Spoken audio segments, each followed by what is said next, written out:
This actually is not my workstation for setting up my prints. I'm just in my guest room today.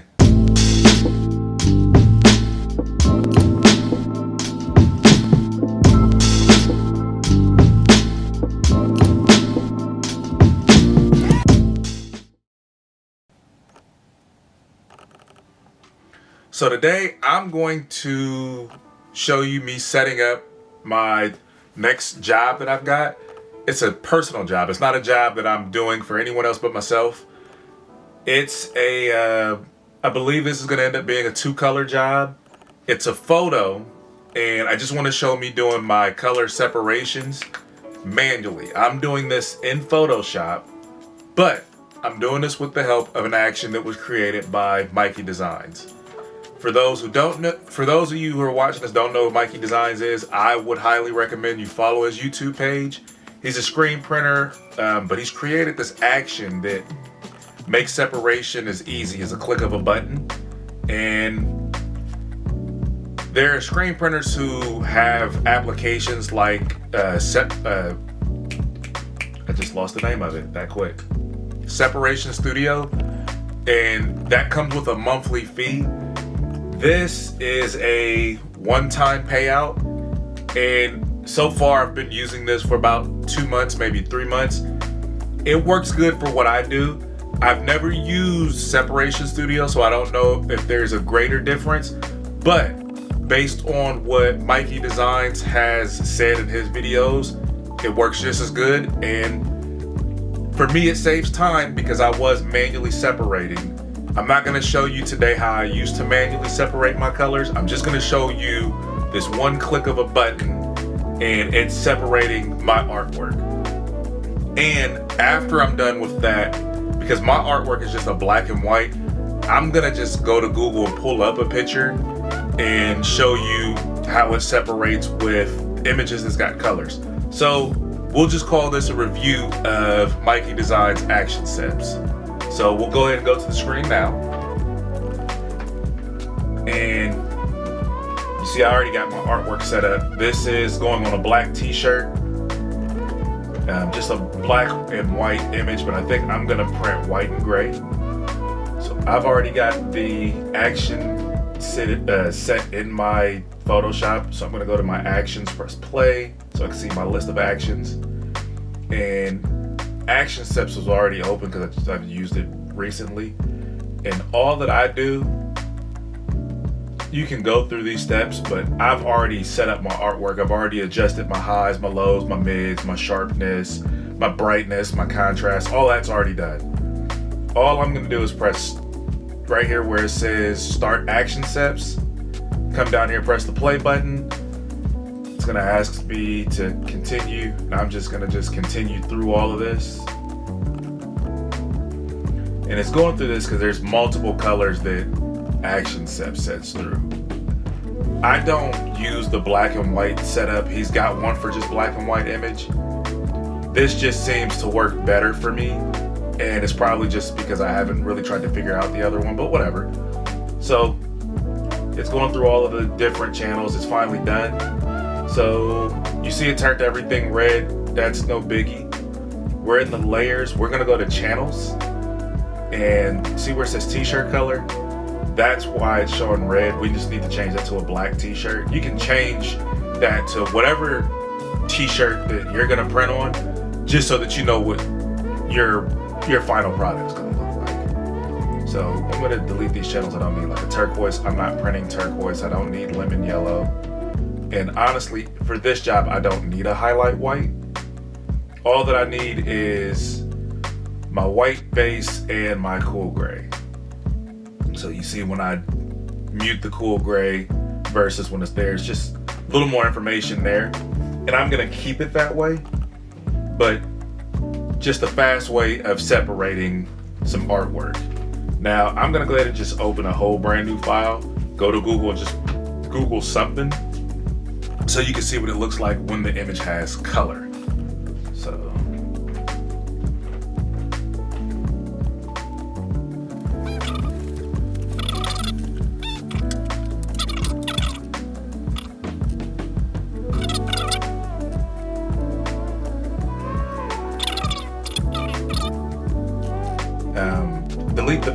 background layer, because you really just need a flat image before you run the action.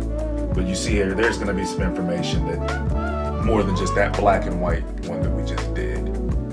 So we're going to go ahead and start the action again.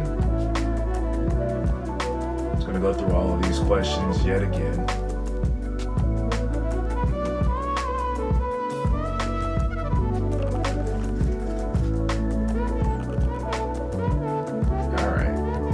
So you see that the color of this image looks a little desaturated.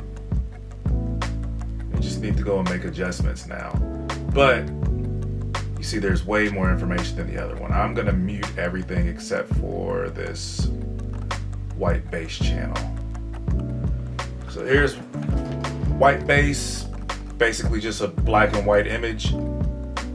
The next color, and I'm just gonna move it just based on how I know I would go on press. I would go from lightest to dark. I would not go red next, and red was set up. So let's see what the yellow information looks like.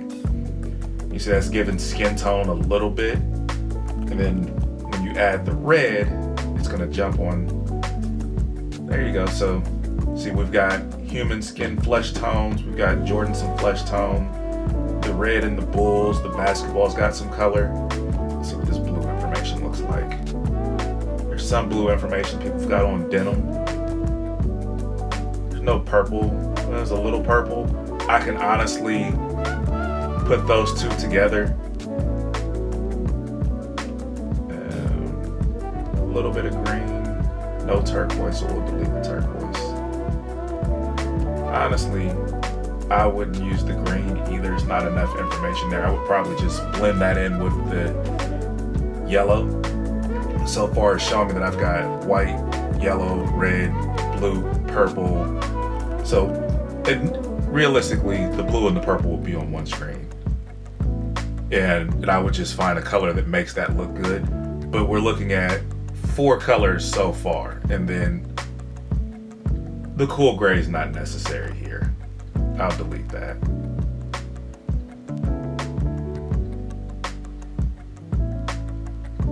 And highlight white, it's a personal choice. I don't know if I would use that much.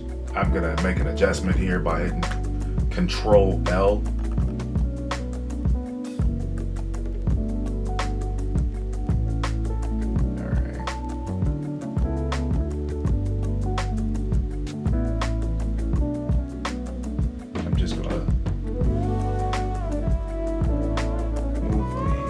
Middle one a little bit just to, it took the highlights down some, and that's all we would really need. But if you hit Control L on any of them, you'll be able to make an adjustment. Like, see, that makes the yellow pop more, which helps with his skin tone. I mean, you take it down, then everyone's skin tone kind of dies out. Take it up, and it's a little more saturated. Same thing with this red. And this is only if you feel you need to make the adjustment. There is a proof window that comes with this, so you can see side by side how your image and the image that you're creating, how close they are to each other.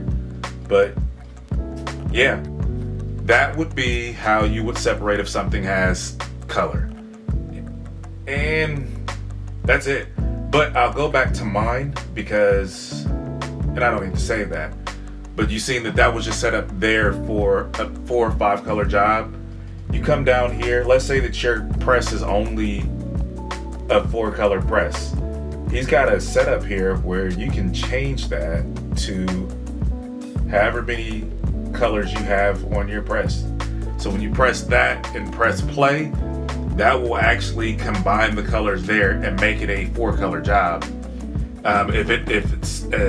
If it breaks it down and there's 8 colors in the image, but you have a 6 color press, there's an option for that as well. So all in all, I think that this makes this a lot easier for people who do the manual separation in Photoshop and may not know the best way to get the proper color for their separation when they're going to press. But I mean, it's pretty simple here. I've already set mine up for press. Where am I at?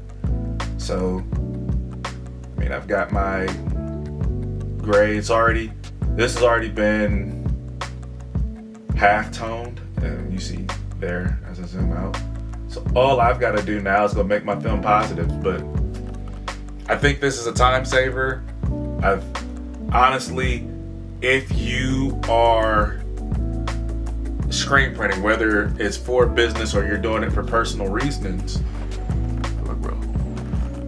whether you're personal screen printer or if you do it for a business, you don't want to fork out the monthly cost of having an application like Separation Studio, I highly recommend that you get this.